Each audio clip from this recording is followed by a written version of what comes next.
Panorama group, जो सोचता है वो करता है। नमस्कार, एक बार फिर से आपका बहुत बहुत स्वागत करते हैं। भीतर की बात लेकर के आपके सामने हाजिर हैं और ये भीतर की बात काफी महत्वपूर्ण होने वाली है, क्योंकि पिछले 12 घंटे में जिस तरह से नीतीश कुमार ने धड़ाधड़ फैसले लिए हैं और उन फैसलों को लेकर के भले ही असहज हो राष्ट्रीय जनता दल, लेकिन तेजस्वी यादव सब कुछ नॉर्मल होने का स्वांग रच रहे हैं। इसके पीछे की कहानी क्या है? क्या नीतीश कुमार ने लगातार तेजस्वी यादव की कुर्बानी लेकर उन्हें अभय दान दिया है, या फिर कहानी में कोई और ट्विस्ट है?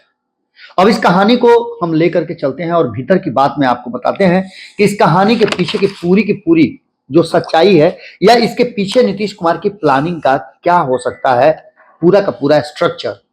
तो सीधी सी बात है कि 2024 का चुनाव सर पर है। 2024 के चुनाव में जो आंकड़े और जो सर्वे रिपोर्ट आए हैं वो बता रहे हैं कि नीतीश कुमार जब INDIA गठबंधन में है तो पूरी तरह से सुरक्षित भी हैं और कड़ी टक्कर भी भारतीय जनता पार्टी को दे रहे हैं। ये बातें उतनी ही सच है जितना सर्वे रिपोर्ट बता रहा है, लेकिन इस सर्वे रिपोर्ट की जो कमजोर कड़ियां हैं वो जानना बहुत जरूरी है। इस सर्वे की सबसे कमजोर कड़ी ये है कि इस सर्वे में एक बात तो साफ नजर आ रही है कि इस सर्वे रिपोर्ट में वोटों को अलग अलग करके दिखाया गया है। कई एजेंसियों ने सर्वे किया है, भारत लाइव ने भी कुछ क्षेत्रों का सर्वे किया है, जिसके परिणाम हमने आपको समय समय पर बताए हैं। लेकिन अब जो वर्तमान परिस्थितियां बनी हैं उसमें वोटों का डिवीजन बिहार में कैसे होगा, इस पर विशेष फोकस किया जा रहा है और इस पर मंथन भी जबरदस्त चल रहा है। भारतीय जनता पार्टी ने जो सर्वे कराया है वो survey report Bharatiya Janata party के पक्ष में जाता हुआ दिखाई नहीं दे रहा है। यदि नीतीश कुमार भारतीय जनता पार्टी के साथ नहीं है तो भारतीय जनता पार्टी को घाटा होता हुआ दिखाई दे रहा है और नीतीश कुमार कहीं ना कहीं नरेंद्र मोदी के उस सपने पर पानी फेर सकते हैं जो तीसरी बार प्रधानमंत्री बनने की देख रहे हैं। अब इस पूरी कहानी में जो सर्वे रिपोर्ट है उसके आधार पर हम आपको बताएं तो कहीं ना कहीं जो सामने से नजर आ रहा है उसमें वोट प्रतिशत अगर बांटने की बात करें तो वोट प्रतिशत में जो हमारे पास आंकड़े हैं, जिसमें से 543 सीटों में से 425 सीटों के जो परिणाम हमारे सामने हैं, जो अलग अलग एजेंसियों ने सर्वे किया है, उसके आधार पर अगर देखा जाए तो 225 के आसपास सीटें आती हुई, 425 में से 225 के आसपास सीटें आती हुई दिखाई दे रही है एनडीए के पास। इंडिया गठबंधन के पास 150 और 60 अन्य के खाते में आती हुई दिखाई दे रही है, जो दोनों गठबंधन से अलग के दल है। ये आंकड़ा इस तरफ से अगर देखते हैं आप तो इसके अलावे जब वोटों का प्रतिशत आप जोड़ना शुरू करेंगे तो साफ नजर आएगा कि एक तरफ जहां 543 वाले 272 में कहीं ना कहीं पिछड़ रही है भारतीय जनता पार्टी, 225 ही आ रही है, तो ऐसी स्थिति में भारतीय जनता पार्टी सत्ता में आने के लिए क्या कर सकती है? निश्चित रूप से अगर ये आंकड़े आ गए हैं, एक ऑथेंटिक डाटा है आपके पास, तो उस डाटा के हिसाब से आप अपने रणनीतियों में बदलाव कर सकते हैं। जो कमियां रह गई है उसे पूरा कर सकते हैं।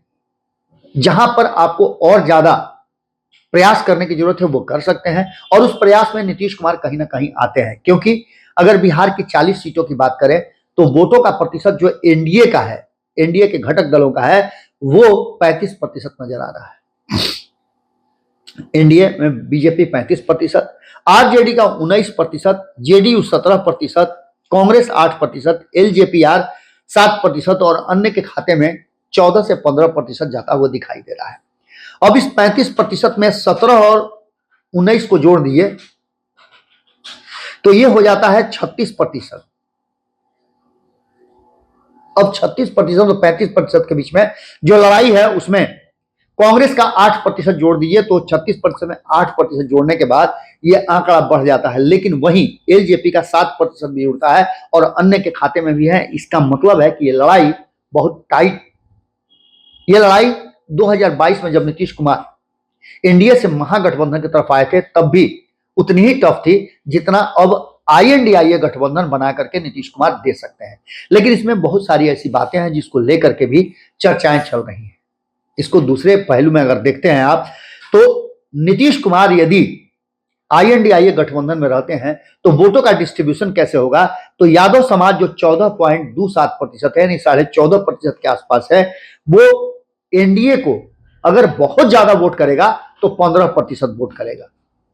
तो इसका मतलब है कि बाकी शेष जो वोट है वो 75% महागठबंधन यानी INDIA गठबंधन को जाता हुआ दिखाई दे रहा है और 10% वोट व्यक्तिगत रिश्तों और अन्य जगह छिटक के जा सकते हैं।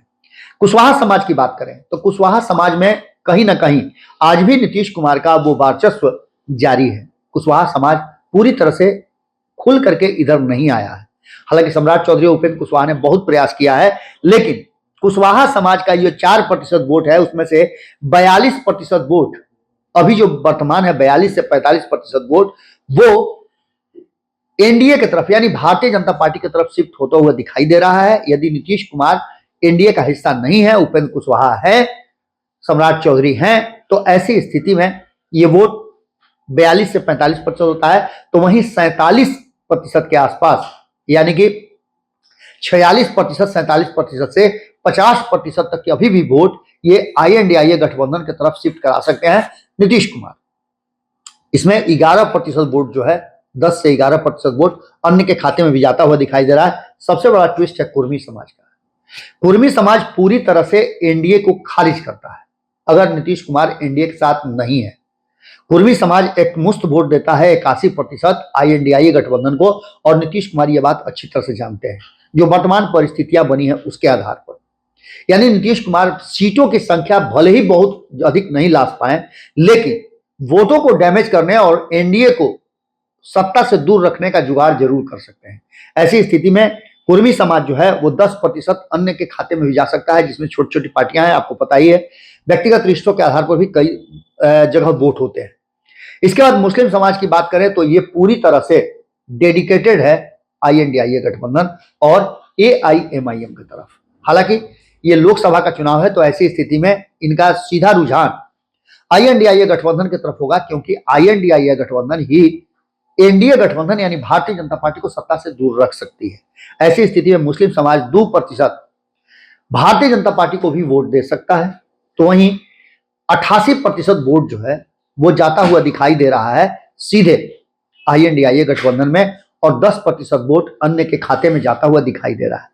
अब इसको इस तरह से देखते हैं आप, तो ये एक खेमा हुआ जिसमें हमने आपको बताया सवर्णों के वोट के बारे में। यदि आपको बात करें तो सवर्णों का वोट कहीं ना कहीं इंडिया गठबंधन से छिटकता हुआ दिखाई दे रहा है। जो हमने 35 से 40% बताया कि इंडिया गठबंधन को वोट शेयर हो रहा है, तो वहीं 45 से 52% तक वोट जो है वो शेयर हो रहा है कहीं ना कहीं INDIA गठबंधन को। लेकिन सवर्णों के वोट की बात करें तो सवर्णों में ब्राह्मणों का वोट 75% एनडीए की तरफ जा रहा है। जो वर्तमान सर्वे रिपोर्ट है हम उसके आधार पर बता रहे हैं कि 75 से 80% तक उधर जा रहा है, तो 8 से 10% तक वोट जो है वो INDIA गठबंधन को जा रहा है। भूमिहारों के वोट की बात करें तो वो भी काफी नाराज हैं जातीय गणना को लेकर के, और इस जातीय गणना से नाराज भूमिहार समाज जो है वो 70 से 80% तक वोट एनडीए को दे रहा है। उसकी नाराजगी इसी बात को लेकर के, इसमें बहुत सारे फैक्टर भी हैं, जिसमें नीतीश कुमार के मंत्रिमंडल से हटाए गए भूमिहार समाज को लेकर के भी है, ब्राह्मणों को उसमें स्थान नहीं दिए जाने को लेकर के है, जो राष्ट्रीय जनता दल की तरफ से उसकी नाराजगी भी नीतीश कुमार से निकालनी है। तो ऐसी स्थिति में भूमिहार समाज 70 से 80% इधर जा रहा है, तो 10 से 15% भूमिहार समाज INDIA गठबंधन को भी व्यक्तिगत रिश्तों के आधार पर वोट कर सकता है, बाकी शेष अन्य के खाते में जा सकते हैं। बात राजपूतों की करें तो यहां भी 75 से 80% वोट जो है वो INDIA गठबंधन को नहीं जाता हुआ दिखाई दे रहा है, यानी एनडीए को जाता हुआ दिखाई दे रहा है। और इसको लेकर के राजपूत समाज में जिस तरह से आपने देखा था कि अपनी पैठ बनाने के लिए संजय सिंह जो MLC हैं वो पूरे इस 2 साल से लगातार राजपूत समाज के बीच जाकर के महाराणा प्रताप की जयंती और महाराणा प्रताप फाउंडेशन को लेकर के लोगों को एकजुट करने में लगे हुए हैं। राजपूत समाज को लेकर के ही आपने देखा कि अनंत मोहन को भी रिहा कराया गया, और उसको लेकर के भी अपने तरफ वोट शिफ्ट करने की बात कही जा रही थी। नीतीश कुमार खुद गए थे अनंत मोहन के गांव। ये उसके बावजूद भी राजपूत समाज 76% एनडीए को वोट दे रहा है, और 13% 14% के आसपास ये वोट INDIA गठबंधन को जाता है। शेष जो है उधर ही शिफ्ट कर रहा है अन्य के खाते में। अगर बात कायस्थ समाज की करें तो कायस्थ समाज भी 70 से 75% तक वोट एनडीए गठबंधन को दे रहा है। INDIA गठबंधन के खाते में मात्र 10 से 15% वोट आ रहा है, अन्य के खाते में जा रहा है।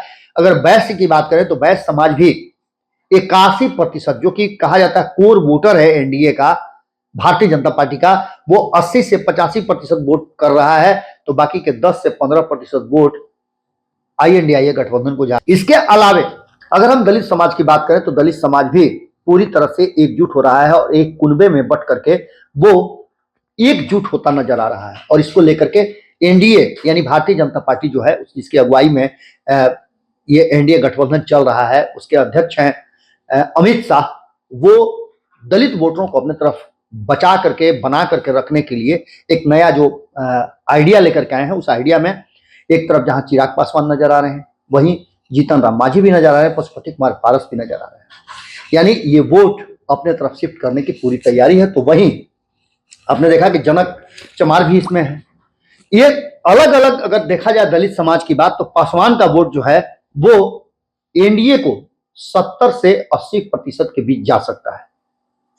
तो इसका मतलब है कि 10 से 15% तक वोट शिफ्ट हो रहा है आईएनडीआई गठबंधन को, शेष अन्य के खाते में जा रहा है। तो वहीं रविदास की बात करें तो ये वोट 50% के आसपास, 50% से ज्यादा एनडीए की तरफ जा रहा है और बाकी का शेष जो है करीब 40%, 35 से 40% के आसपास वोट वो जा रहा है आईएनडीआईए गठबंधन को, शेष अन्य के खाते में जाता हुआ दिखाई दे रहा है। अगर मुसहर समाज की बात करें तो 65 से 70% वोट जब से जीतन राम मांझी उधर शिफ्ट हुए हैं, हालांकि रत्नेश सदा को ला करके और नीतीश कुमार ने उस वोट बैंक को अपने पास रखने की भरसक प्रयास किया है, लेकिन जीतन राम मांझी एक बड़े नेता के रूप में जाने जाते हैं, पूर्व मुख्यमंत्री भी रहे हैं, वो वोटों को शिफ्ट कराता हुआ दिखाई दे रहा है। और 65% कुल वोट बैंक का 65% एनडीए गठबंधन को और शेष 18 से 20% वोट जो है वो आईएनडीआईए गठबंधन को जाता हुआ दिखाई दे रहा है, शेष अन्य के खाते में जा रहा है।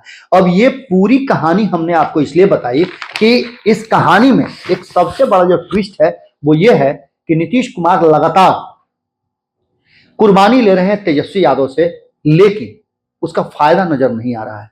तेजस्वी यादव काफी दबे सहमे से हुए हैं, नीतीश कुमार के खूंटे में इतना मजबूती से बंधे हुए हैं कि इधर उधर हिलडुल भी नहीं कर सकते हैं। और जैसे ही कुछ सुगबुगाहट शुरू होती है उधर से, तो नीतीश कुमार तुरंत अपना पैंतरा बदल देते हैं और डर लगने लगता है तेजस्वी यादव की सरकार से वो बाहर हो सकते हैं। अब इस पूरी कहानी में एक बात तो साफ नजर आ रहा है कि नीतीश कुमार के एंगल से आप देखें तो नीतीश कुमार क्या करने वाले हैं। नीतीश कुमार इन सारे आंकड़ों के बाद अब जो सबसे महत्वपूर्ण आंकड़ा है वो ये है कि इस पूरी घटनाक्रम में पूरे जो रिपोर्ट सर्वे के आए हैं, उस रिपोर्ट के आधार पर अगर हम देखते हैं तो एक बात साफ नजर आती है कि ओबीसी और ईबीसी आखिर क्या फैसला करेगा। दलितों का, सवर्णों का और मुस्लिमों का एंगल पता चल गया है, वो किधर शिफ्ट हो रहे हैं। हमने आपको जो आंकड़े बताए उसमें सवर्ण पूरी तरह से एनडीए के पक्ष में है, तो दूसरी तरफ यानी 15 साढ़े 15% जो वोट है उसमें से 10% से ज्यादा वोट उधर जाता हुआ दिखाई दे रहा है। तो दलितों के जो 20% वोट है एससी एसटी के, उस 20-21% वोट में से भी अधिकांश यानी कि 15 से 16% वोट उधर जाता हुआ दिखाई दे रहा है। यानी कि ये वोट आप समझ ही सकते हैं कि 30-31% हो जाता है। तो उधर यादव और मुस्लिम मिलाकर के भी लगभग इसी के अनुपात में पहुंचते हैं। यानी यहां क्लोज फाइट है और ऐसे में नीतीश कुमार की एंट्री जिस खेमे में होगी उस खेमे में पलड़ा थोड़ा झुक सकता है। अब इसको ऐसे आप देख सकते हैं कि जो वर्तमान परिस्थिति और जातीय गणना के बाद रिपोर्ट आया है, उस रिपोर्ट में नीतीश कुमार के पक्ष में यादव समाज वोट करता हुआ दिखाई नहीं दे रहा है, क्योंकि नीतीश कुमार पर अभी भी आईएनडीआईए में भरोसा और विश्वास नहीं है, जिसका कारण आपको पता है कि नीतीश कुमार लगातार पूरी तरह से अलग रहे हैं। अब दूसरी कहानी जो है वो ये है कि नीतीश कुमार अगर इधर रहते हैं या नहीं रहते हैं, तो नीतीश कुमार के तरफ इन यादव वोटरों का वोट शिफ्ट होता हुआ दिखाई नहीं दे रहा। तो वहीं ईबीसी समाज जो है, जो 36% है, वो नीतीश कुमार से आईएनडीआईए गठबंधन यानी कि महागठबंधन और बिहार में तेजस्वी यादव के साथ सरकार चलाने से नाराज होकर के वोट दूसरी तरफ दे सकता है।